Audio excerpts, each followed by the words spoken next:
अस्सलाम वालेकुम स्टूडेंट्स। हमारा आज का लेक्चर बहुत बहुत बहुत इम्पॉर्टेंट है। इसमें हम लोग बहुत एटॉमिक मॉडल के कुछ पॉस्टुलेट्स को डिस्कस करेंगे। उसके साथ साथ उन पॉस्टुलेट्स को कैसे derivation of radius of an atom के लिए यूज़ किया जाता है, और साथ साथ हम इसे अप्लाई करेंगे derivation of energy of an electron in any one orbit of an atom. किसी इलेक्ट्रॉन के किसी भी ऑर्बिट के अंदर अगर वो रिवॉल्व कर रहा है तो उसकी एनर्जी को कैसे डिराइव कर सकते हैं, किसी एटम के किसी रेडियस को, किसी भी ऑर्बिट के रेडियस को फाइंड आउट करना है तो वो कैसे फाइंड आउट करते हैं, और बोहर एटॉमिक मॉडल के पोस्टुलेट्स क्या हैं, और ये रदरफोर्ड मॉडल से कैसे डिफरेंट है। और इसमें से हम लोग काफ़ी सारे शॉर्ट क्वेश्चंस और एमसीक्यूज को भी डिस्कस करेंगे जो इस टॉपिक से रिलेटेड हैं और अक्सर पेपर में आते हैं। हमारे साथ रहें, चैनल सब्सक्राइब कर लें ताकि आपको अगले लेक्चर मिलते रहें। हम स्टार्ट करने जा रहे हैं from the postulates Bohr atomic model. 1913 में बोहर ने ये मॉडल प्रेजेंट किया था और इसको अप्लाई किया था हाइड्रोजन एटम के ऊपर, and it is based upon the Planck's quantum theory. ये प्लांक्स क्वांटम थ्योरी के ऊपर बेस्ड है। पोस्टुलेट्स इसके कौन कौन से हैं?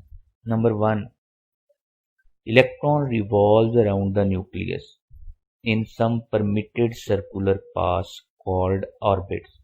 Each orbit has fixed energy and quantized. ये different है than that of the Rutherford model. Rutherford model कहता था कि electrons are revolving about the nucleus, लेकिन उसने fixed orbit का concept नहीं दिया। बोहर कहता है कि electron revolves about the nucleus, लेकिन ये electron revolve कहाँ कर रहे होते हैं? ये सर्कुलर पाथ पर कर रहे होते हैं, और हर एक इलेक्ट्रॉन का एक खास पार्टिकुलर सर्कुलर पाथ है, और उस पाथ को हम लोग ऑर्बिट का नाम देते हैं।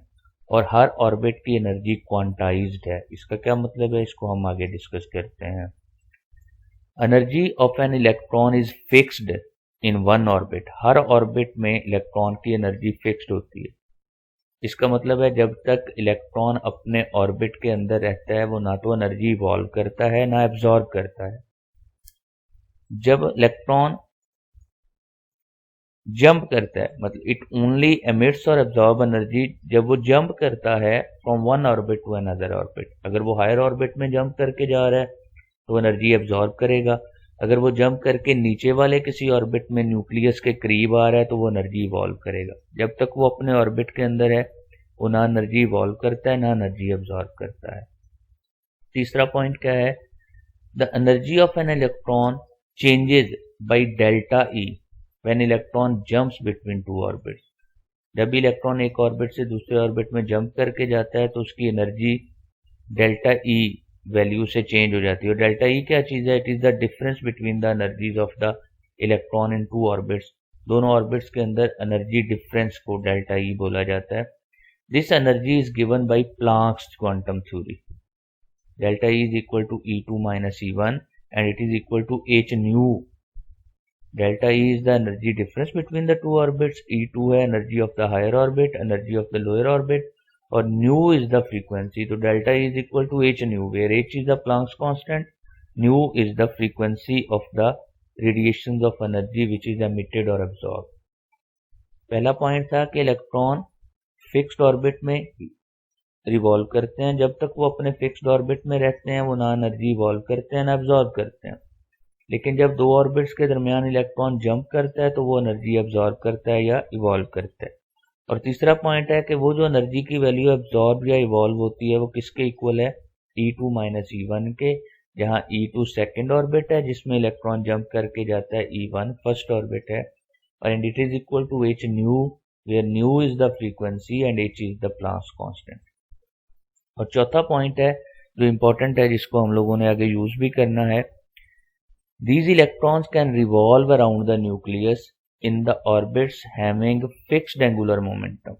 ये इलेक्ट्रॉन सिर्फ उन ऑर्बिट्स में इवॉल्व कर सकते हैं जिनके एंगुलर मोमेंटम की वैल्यू NH/2π है, where n is the integral multiple of it is called as integral multiple of h/2π. n यहाँ पर क्या है? 1 2 3 4, यानी ऐसे तमाम ऑर्बिट्स में इलेक्ट्रॉन जा सकता है जिनका एंगुलर मोमेंटम h/2π 2h/2 पाई, 3h/2 पाई, 4h/2 पाई, 5h/2 पाई एटसेट्रा है।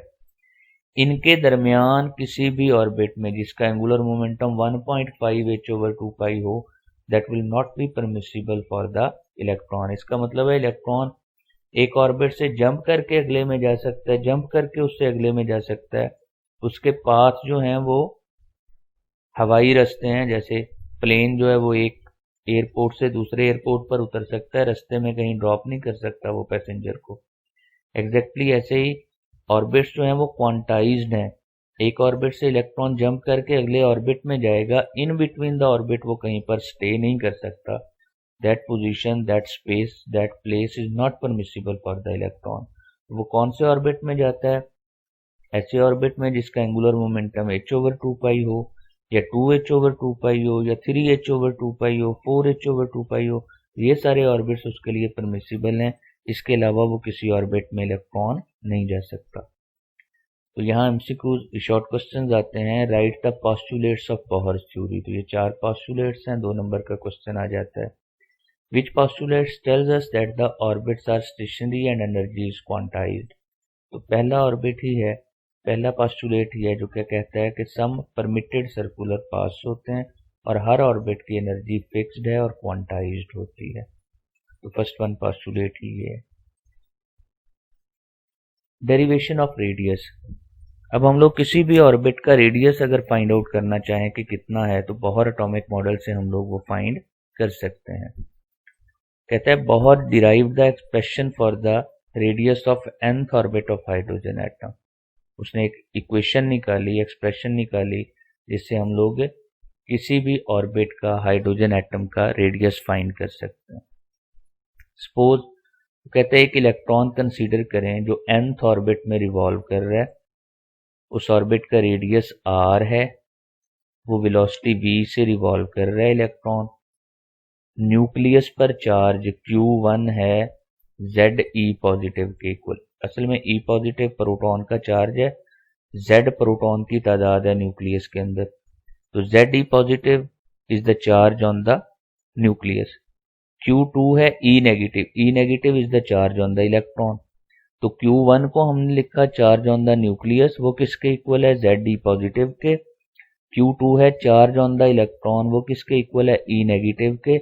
इलेक्ट्रॉन और प्रोटॉन पर चार्ज इक्वल होता है, जस्ट सिंबल डिफरेंट है, ये पॉजिटिव चार्ज है और इलेक्ट्रॉन के ऊपर नेगेटिव चार्ज होता है। तो सपोज करें कि ये एक इलेक्ट्रॉन जिसका मास m है, चार्ज E नेगेटिव है, वेलोसिटी v से न्यूक्लियस से r डिस्टेंस पर रिवॉल्व कर रहा है। m is the mass of electron, r is the radius of the orbit, v is the velocity of the revolving electron. तो according to Coulomb's law, the electrostatic force of attraction between the electron and the nucleus will be given by the following formula। तो कहता है इस formula से हम लोग nucleus और electron के दरमियान electrostatic force of attraction find कर सकते हैं। असल में कूलम्स फॉर्मूला क्या है? कूलम लॉ कहता है कि फोर्स के Q1 Q2 over R square के इक्वल होती है। Q1 चार्ज 1, चार्ज 2, दो चार्जेस के दरमियान फोर्स ऑफ अट्रैक्शन या रिपल्शन किसके इक्वल होती है? के Q1 Q2 over R square. अब वो चार्जेस दोनों अगर अपोजिट हों तो ये फोर्स ऑफ अट्रैक्शन होती है, अगर चार्जेस सेम हो तो ये फोर्स ऑफ रिपल्शन होती है। अब यहाँ अपोजिट चार्जेस हैं, न्यूक्लियस पर पॉजिटिव चार्ज है, इलेक्ट्रॉन पर नेगेटिव चार्ज है। तो Q1 किसके इक्वल है? Ze पॉजिटिव के। हमने अभी बोला कि Q1 है चार्ज ऑन द न्यूक्लियस। तो प्रोटॉन की तादाद अगर Z है, E पॉजिटिव 1 पर चार्ज है, तो टोटल चार्ज कितना हो गया? Ze positive. E negative charge है इलेक्ट्रॉन के ऊपर। K बराबर होता है 1 ओवर 4 पाई एप्सिलॉन नॉट के। तो ये बटे में आ गया 4 pi epsilon naught R square, साथ वैसे ही। अब दोनों चार्जेस सेम है, जस्ट उनकी सिंबल डिफरेंट है, अमाउंट सेम है, तो हमने E पॉजिटिव E नेगेटिव को E स्क्वायर लिख दिया। Ze square over 4 pi epsilon naught R square. Q1 यहाँ चार्ज ऑन न्यूक्लियस है, Q2 charge on the electron है। अब इस फॉर्मूले में एप्सिलॉन नॉट क्या चीज है? It is called as vacuum permittivity and its value is this one. अब ये परमिटिविटी क्या चीज है? देखिए ना, अगर आप दो मैग्नेट लें तो वो एक दूसरे को अट्रैक्ट करते हैं, तो उनके दरमियान अगर पेपर रख दें तो उनका अट्रैक्ट करने का वे और होगा। लकड़ी उनके दरमियान आ जाए, उनका अट्रैक्ट करने का वे और होगा। उनके दरमियान दीवार आ जाए तो उनका अट्रैक्ट करने का वे और होगा। लेकिन अगर उनके दरमियान आयरन आ जाए तो वो ज़्यादा अट्रैक्ट कर रहे होंगे एक दूसरे को। तो मतलब वो जो मीडियम दरमियान में आता है वो उनको कितना परमिट करता है एक दूसरे को अट्रैक्ट करने में और एक दूसरे को रिपेल करने में, उसको बोलते हैं परमिटिविटी। तो अगर ये वैक्यूम की परमिटिविटी लें तो उसकी ये वैल्यू आती है, ये कांस्टेंट है, इसको याद रखना है आपने। When electron is revolving around the nucleus in a fixed orbit, then two forces, Coulombic force and centripetal force. Coulombic force असल में ये कूलम फोर्स जो है ये फोर्स ऑफ अट्रैक्शन है, तो ये सेंट्रीपिटल फोर्स का रोल प्ले करती है, और एक सेंट्रीफ्यूगल फोर्स उसके ऊपर एक्ट कर रही होती है, और ये दोनों एक दूसरे के बराबर होंगी। इलेक्ट्रॉन रिवॉल्व कर रहा है, इसका मतलब है उसको रिवॉल्व करने के लिए अंदर की तरफ एक फोर्स रिक्वायर्ड है जिसको सेंट्रीपिटल फोर्स बोलते हैं। ये सेंट्रीपिटल फोर्स कौन सी चीज प्रोवाइड करती है? Coulomb's force, force of attraction. और सेंट्रीफ्यूगल फोर्स क्या चीज है? सेंट्रीफ्यूगल फोर्स है जो इलेक्ट्रॉन को बाहर की तरफ मूव करवाती है, बाहर खींचती है, बाहर की तरफ आउटवर्ड एक्ट कर रही होती है। तो ये सेंट्रीफ्यूगल फोर्स और कूलम्स फोर्स को आपस में इक्वल होना चाहिए, यानी centrifugal force and Coulomb force must be equal to each other. और सेंट्रीपिटल या सेंट्रीफ्यूगल फोर्स होती है mv²/r। कूलम्स फोर्स हमने ये निकाली है, that is equal to Zd²/4πε0r²। r से r का स्क्वायर कैंसिल हो गया, हमारे पास आ गया mv²/Zd is equal to Zd²/4πε0r। ये बहुत इंपॉर्टेंट रिलेशन है। r बढ़ता है तो v कम होता है, r कम होता है तो v बढ़ता है। मतलब जितने दूर रेडियस होता जाएगा वेलोसिटी कम होगी इलेक्ट्रॉन की, जितना इलेक्ट्रॉन न्यूक्लियस के करीब आता जाएगा उसकी वेलोसिटी ज्यादा होगी। यह क्वेश्चन है, how do you come to know that the velocities of electron in higher orbits are less than those in lower orbits. तो आपने ये रिलेशनशिप डिराइव करके लिखना है और बताना है कि वेलोसिटीज और रेडियस एक दूसरे के इनवर्सली रिलेटेड हैं। आर जितना ज्यादा होता जाएगा वी कम होता जाएगा, और आर जितना कम होगा वी बढ़ता जाएगा। और ये क्वेश्चन ऐसे भी आता है, the speed of electron near the nucleus is greater than that in the higher orbits, justify. कि न्यूक्लियस के करीब करीब तो स्पीड ज्यादा होती है, न्यूक्लियस से अवे जैसे जाते हैं स्पीड उसकी कम होती जाती है। उसके लिए आपने ये रिलेशनशिप लिखना है। यहां तक हमने जस्ट क्या किया, कूलम्स लॉ पहले अप्लाई किया दोनों पर, न्यूक्लियस पर भी, इलेक्ट्रॉन इनके दरमियान अट्रैक्शन को कूलम्स लॉ से हम फाइंड कर सकते हैं। और फिर हमने बोला कि ये जो कूलम फोर्स है इनवर्ड, ये सेंट्रीपिटल फोर्स के इक्वल होती है। तो सेंट्रीपिटल फोर्स mv²/r के इक्वल है, और कूलम्स फोर्स Zd²/4πε0² के इक्वल है, ε0r² के इक्वल है। और यहां से हमने mv² के लिए ये रिलेशनशिप फाइंड आउट कर लिया। इस इक्वेशन को रीअरेंज करें,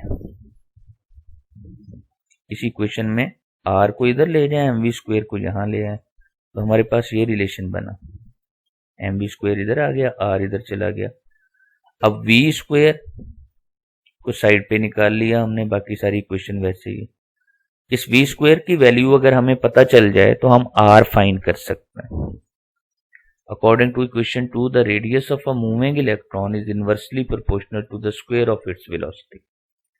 it means that the electron should move faster near to the nucleus in an orbit of smaller radius and vice versa। मतलब वेलोसिटी बढ़ेगी तो रेडियस कम, वेलोसिटी कम होगी तो रेडियस बढ़ जाएगा, हम पहले भी डिस्कस करके आए हैं।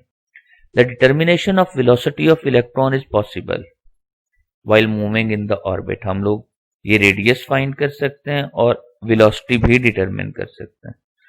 तो वेलोसिटी के इस इक्वेशन में से, इक्वेशन 2 में से अगर v को निकाल दें, बाकी सारी चीजें नोन है, z भी, e भी, पाई भी, एप्सिलॉन नॉट भी, m भी, तो अगर हम v की जगह कोई ऐसा रिलेशन पुट कर लें जो हमें नोन वैल्यूज हों तो हम लोग रेडियस कैलकुलेट कर सकते हैं।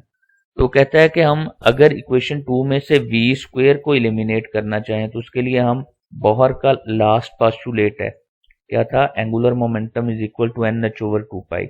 तो यहां से v² की वैल्यू फाइंड करते हैं। कैसे? v किसके इक्वल आ गया, m और r इधर चले गए, स्क्वायर लिया दोनों साइड पर, तो v² की ये वैल्यू आ गई।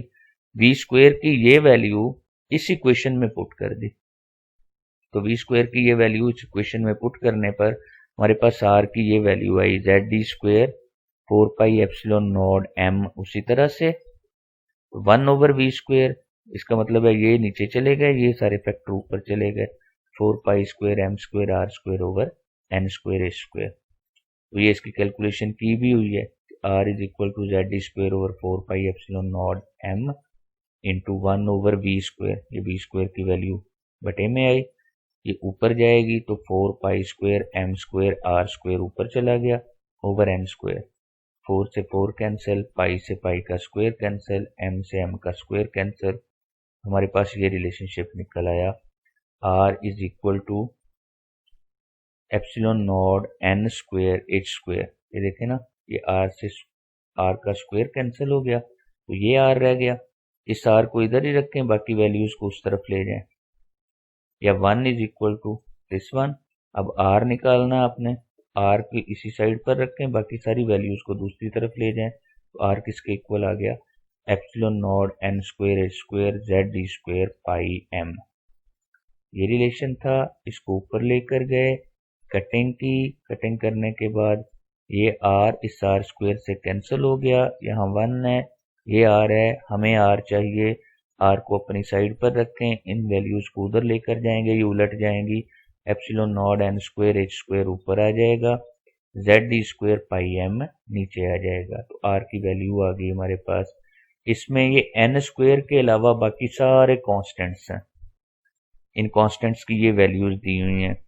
अगर हम लोग ये सारे कांस्टेंट्स की वैल्यूज पुट करें, और हाइड्रोजन के लिए z किसके इक्वल होता है, 1 के, तो z को 1 रखें, इन सारे कांस्टेंट्स की वैल्यूज पुट करें, तो हमारे पास r किसके इक्वल निकलता है, 0.529 n², और ये एंगस्ट्रॉम में वैल्यू आती, तो ये फाइनल वैल्यू आ गई r की। अगर हमने nth ऑर्बिट का रेडियस निकालना है, rn भी बोलते हैं इसको, rn लिखा हुआ है बुक में, तो 0.529 n² एंगस्ट्रॉम में इसकी वैल्यू आएगी। n क्या है, ऑर्बिट नंबर। तो कहता है इक्वेशन 6 के मुताबिक the radius of hydrogen atom is directly proportional to square of principal quantum number, वो n के स्क्वायर के या ऑर्बिट नंबर के स्क्वायर के डायरेक्टली प्रोपोर्शनल है। So higher the orbit more will be the radius, lower the orbit lower will be the radius, all the bracketed term in the equation are constant, so उनकी value put करके हमारे पास ये value है।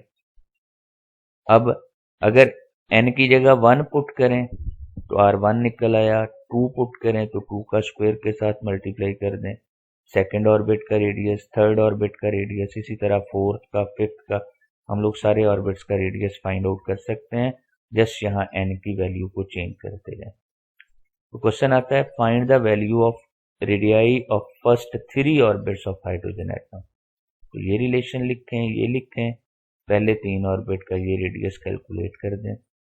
Justify that the distance gap between adjacent orbits go on increasing from the lower to the higher values.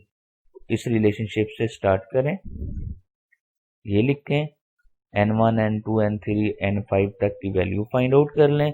उसके बाद क्या करेंगे, यहां से हम लोग क्या लिख सकते हैं, the comparison of radii shows that distance between two adjacent orbits go on increasing when you move toward the higher orbits, यानी r2 माइनस r1 सबसे कम है, r2 में से r1 को माइनस करें सबसे कम आंसर आता है, r3 में से r2 को माइनस करें ज्यादा आंसर आता है, r4 में से r3 को माइनस करें और ज्यादा, यानी जैसे जैसे आप हायर ऑर्बिट की तरफ जाते हैं, 2 ऑर्बिट के रेडियस का डिफरेंस बढ़ता जाता है। तो इससे ये भी पॉइंट अखज होते हैं, the second orbit is 4 times away from the nucleus than first, third जो है वो 9 टाइम अवे है, और चौथा ऑर्बिट जो है वो 16 गुना ज्यादा दूर है पहले ऑर्बिट की निस्बत। तो it was all about the derivation of radius. अब हम लोग डेरिवेशन ऑफ एनर्जी स्टार्ट करते हैं। अगर इलेक्ट्रॉन रिवॉल्व कर रहा है न्यूक्लियस के गिर्द तो उसकी टोटल एनर्जी किसके इक्वल होगी, sum of kinetic energy and potential energy. और हम जानते हैं काइनेटिक एनर्जी किसके इक्वल होती है, हाफ mv² के, और पोटेंशियल एनर्जी की ये वैल्यू आती है। ये वैल्यू कैसे आई, हम लोग इसको कैलकुलेट करते हैं। The potential energy of an electron is equal to the work done work done, electron moves through a small distance dr under the influence of electric force of attraction of the nucleus. असल में ये energy किसके equal आती है? Electric force के अंदर। Electric force क्या चीज है? इलेक्ट्रॉन और न्यूक्लियस के दरमियान जो फोर्स ऑफ अट्रैक्शन एग्जिस्ट करती है, उसके अंदर जब डिस्टेंस dr मूव करता है इलेक्ट्रॉन, तो force into this distance will be called as work done. अब ये फोर्स की वैल्यू हमने निकाली है बाय कूलम्स लॉ। ये किसके इक्वल आई थी हमारे पास? Zd²/4πε0r²। फोर्स की ये वैल्यू यहां पुट कर दें, dr डिस्टेंस है, distance into force work done के इक्वल है। तो अगर वो कहता है टोटल वर्क डन निकालना हो, when the electron moves from infinity two point r, यानी इलेक्ट्रॉन न्यूक्लियस से इन्फिनिट डिस्टेंस पर मूव करते करते पॉइंट r पर लेकर आते हैं, तो इस दौरान जो टोटल वर्क डन होता है वो निकालने के लिए हमें क्या करना पड़ता है? इक्वेशन 2 की राइट हैंड साइड को इंटीग्रेट करना पड़ता है बिटवीन इन्फिनिटी टू r। तो जब इसकी राइट हैंड साइड को हम लोग इंटीग्रेट करते हैं तो हमारे पास टोटल वर्क डन निकलता है, और वो टोटल वर्क डन की वैल्यू पोटेंशियल एनर्जी कहलाती है। कैसे करते हैं? Potential energy is equal to integration infinity to r, ये वही राइट हैंड साइड है इक्वेशन की। इक्वेशन नंबर 2 की राइट हैंड साइड है Zd²/4πε0r। Zd²/4πε0r² की इंटीग्रेशन करते हैं विद रिस्पेक्ट टू r। ये सारे कांस्टेंट्स हैं, ये बाहर निकल आए, तो integration from infinity to r of 1/r², ये वेरिएबल है 1/r² dr। इसका आंसर आता है इस पूरे फैक्टर का, जब इसको कैलकुलेट करते हैं, हम सॉल्व करते हैं, तो -1/r। आप ऐसे ही याद रख लें, या ये किया हुआ है कि जब 1/r² between infinity to r हम इसकी इंटीग्रेशन करते हैं, तो 1/r² का मतलब है r की power -2।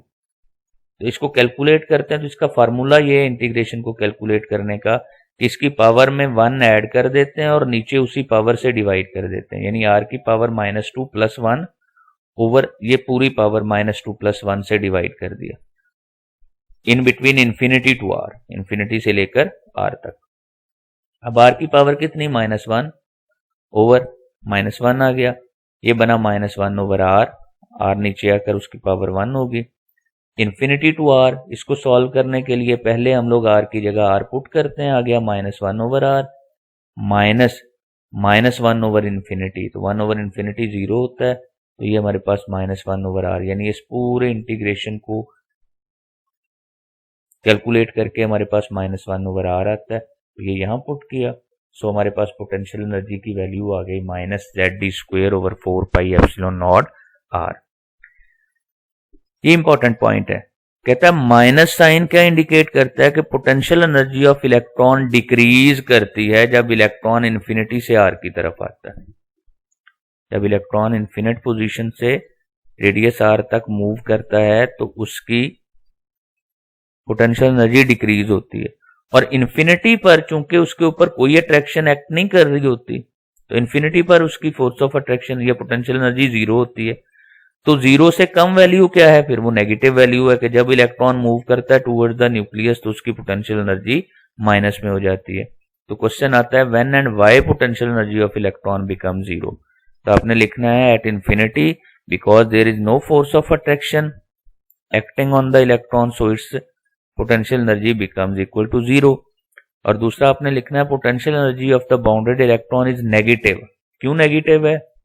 Because when electron moves from infinity to nucleus its potential energy decreases. ये दोनों पॉइंट आपने लिखने हैं।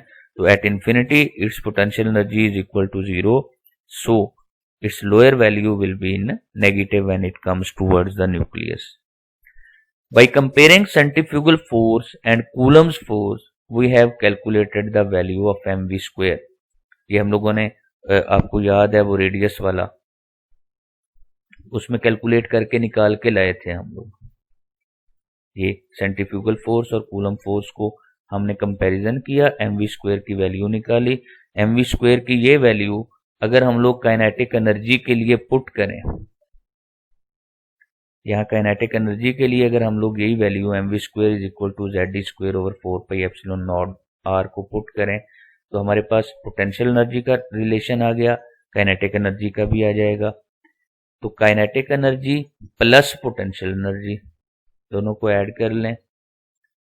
ऐड किया हमने दोनों को, यहाँ 8 pi epsilon naught R LCM निकल आया, तो इससे इसको डिवाइड किया 1z स्क्वायर ऊपर वाला आ गया, माइनस इससे डिवाइड किया 2z square, minus sign minus z square over 8 pi epsilon naught R, ये टोटल एनर्जी की वैल्यू आ गई। यहाँ आर की वैल्यू किसके इक्वल है, epsilon naught A square z square pi M,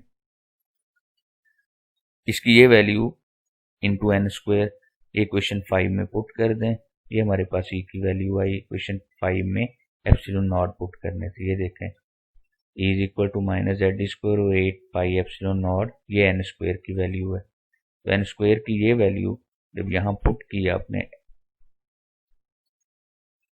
epsilon naught N square E square Z square pi M, तो ये वैल्यू जेड स्क्वायर पाई एम ऊपर चला गया, z into Z Z square E की पावर 4, पाई से pi cancel, m Z square E की power 4m over 8 epsilon naught N square H square, 8 epsilon naught square N square H square, ये दोनों epsilon not आपस में multiply होकर epsilon naught square आ गया।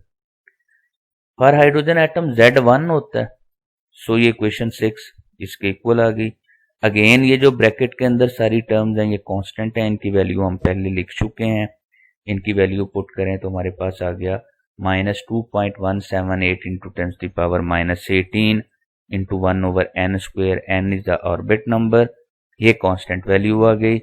ये वैल्यू निकलती है जूल पर इलेक्ट्रॉन में, यानी एक इलेक्ट्रॉन की एनर्जी की वैल्यू जूल में आ गई। Equation 8 gives the energy associated with electron in nth orbit of hydrogen atom, ये हाइड्रोजन एटम के nth ऑर्बिट में इलेक्ट्रॉन की एनर्जी की वैल्यू है। The negative value shows that electron is under the force of attraction of nucleus, minus sign show करती है electron को nucleus actually attract कर रहा है। The value of energy obtained for the electron is in joule पर electron, और हमें ये चाहिए होती है किलो जूल पर मोल में, तो कहता क्या करें, इसको एवोगैड्रोस नंबर से मल्टीप्लाई करें, 1000 से डिवाइड करें, राइट हैंड साइड को एवोगैड्रोस नंबर से मल्टीप्लाई करें, 1000 से डिवाइड करें, तो हमारे पास एनर्जी किस में निकल आएगी, किलो जूल पर मोल में। तो हमने इसको एवोगैड्रोस नंबर से मल्टीप्लाई किया, 1000 से डिवाइड किया, ये एनर्जी की वैल्यू आ गई 1313.31 over N square kilo joule per mole. तो it is the amount of energy of 1 mole of electron in hydrogen atom, nth orbit of hydrogen atom in kilojoule per mole. तो this energy is associated with 1 mole, तो 1 mole hydrogen atom कितने होंगे, 1.008 gram of hydrogen atom with Avogadro's number of atoms of hydrogen, substituting the value of n, अगर इसी equation में हम लोग n की वैल्यू पुट करें, इस इक्वेशन का नंबर दे लें और इसमें n की वैल्यू पुट करें, ये गलत लिखा हुआ है, तो we get the energy associated with the electron revolving in first second third orbit. E1 n की जगह 1 आए, ये एनर्जी बनी, E2 n की जगह 2 पुट कर दें, ये एनर्जी आ गई, थर्ड ऑर्बिट में ये एनर्जी, फोर्थ में, फिफ्थ में, सिक्स्थ में, और इन्फिनिट ऑर्बिट में ओवर इन्फिनिटी आया तो 0 किलो जूल पर मोल। यहाँ क्वेश्चन आता है, energy of an electron is inversely proportional to n square, but energy of higher orbits are always greater than those of the lower orbits justify. तो चूंकि minus में value है, तो higher orbits में जितनी माइनस में वैल्यू कम होती जाएगी, इसका मतलब है वैल्यू बढ़ती जा रही है, तो यही आपने बताना है। The energy difference between adjacent levels go on decreasing sharply, ये निकाल ली आपने, En का रिलेशन लिखा है, E1 E2 E3 निकाल ली। अब क्या करें, E2 माइनस E1 करते हैं, ये आंसर आया, E3 माइनस E2 करते हैं, ये आंसर आता है, E4 माइनस E3 करते हैं, ये आंसर आया। तो E2 माइनस E1 का सबसे ज़्यादा आंसर आ रहा है, फिर कम हो गया, फिर और कम हो गया, यानी दो एडजेसेंट ऑर्बिट के दरमियान एनर्जी गैप कम होता जाता है जैसे जैसे हम लोग away from the nucleus move कर रहे होते हैं। आयोनाइजेशन एनर्जी क्या है, इन्फिनिट ऑर्बिट की एनर्जी में से फर्स्ट ऑर्बिट की एनर्जी को माइनस कर दें तो हमारे पास आयोनाइजेशन एनर्जी आ जाती है। क्वेश्चन भी आता है what is ionization energy, the energy required to remove electrons from one mole of hydrogen atom is called as ionization energy. और उसकी डेरिवेशन कैसे करेंगे, ई इन्फिनिटी माइनस E1 से, it is the total value of ionization energy. These values shows that, ये जो values आई हैं हमारे पास, the energy between adjacent orbits of Bohr's model of hydrogen atom go on decreasing, यानी दो एडजेसेंट ऑर्बिट के दरमियान एनर्जी डिफरेंस डिक्रीज होता जाता है। और ये पॉइंट याद रखना है कि दो एडजेसेंट ऑर्बिट के दरमियान डिस्टेंस का गैप बढ़ता जाता है जैसे जैसे आप न्यूक्लियस से अवे जाते हैं। ये कुछ एमसीक्यूज हैं। वैल्यू ऑफ रिडबर्ग कांस्टेंट, ये वैसे अभी पढ़ा नहीं है, हमने आगे पढ़ेंगे, तो इसकी ये वैल्यू होती है by dash only those orbits are permissible for electron for which angular momentum is NH/2π, Bohr model. Radius of second orbit हमने अभी निकाला है, ये इसके इक्वल निकलता है। In ground state of an atom electron is present nearest to the nucleus. Bohr's model of an atom is contradicted by, ये मेरा ख्याल गलत लिखा है मैंने, हाइजेनबर्ग अनसर्टेनिटी प्रिंसिपल इसको कॉन्ट्राडिक्ट करता है, डुअल नेचर भी करता है, डुअल नेचर ऑफ मैटर लिखेंगे, हाइजेनबर्ग अनसर्टेनिटी, ये दोनों कॉन्ट्राडिक्ट करते हैं, लेकिन आपकी बुक वाले ने हाइजेनबर्ग अनसर्टेनिटी प्रिंसिपल आंसर दिया, ये ऑल ऑफ दीज नहीं है, आपने हाइजेनबर्ग अनसर्टेनिटी प्रिंसिपल लिखना। If distance of an electron from nucleus is increased 4 times, then velocity decreases by 2 times। वो लिखा है आपने mv² इज इक्वल टू, वो r के इनवर्सली प्रोपोर्शनल था, तो जितना डिस्टेंस अगर 4 गुना बढ़ेगा तो v² ओवर r है, v² proportional to 1 over r है, तो r 4 गुना हो जाएगा, तो इसका मतलब है उसका स्क्वायर रूट कितना, 2 times। The second orbit is dash time greater than first orbit in hydrogen atom, तो रेडियस ऑफ सेकेंड ऑर्बिट 4 गुना ज्यादा होता है फर्स्ट ऑर्बिट की निस्बत। The distance among two adjacent orbits go on decreasing, distance among two adjacent orbits, radius का distance बढ़ता है, increasing, go on increasing. Potential energy of electron is minimum at dash distance, smallest distance, यानी first orbit होता है, first orbit में उसकी energy सबसे कम है। Potential energy of electron become zero at infinity, infinite distance पर उसकी पोटेंशियल एनर्जी जीरो हो जाती है। The energy gap between two adjacent orbits go on in decreasing, जैसे जैसे अवे फ्रॉम द न्यूक्लियस जाते हैं एनर्जी गैप डिक्रीज होता जाता है। The radius of shell is dash proportional to square of the shell number, directly, radius directly है और अगर एनर्जी होता तो वो इनवर्सली प्रोपोर्शनल होता है। लेकिन स्टूडेंट ये था आज का लेक्चर, होप आप लोगों को समझ आया है। इसको बार बार करेंगे अगर आप लिखकर खुद से कॉपी पर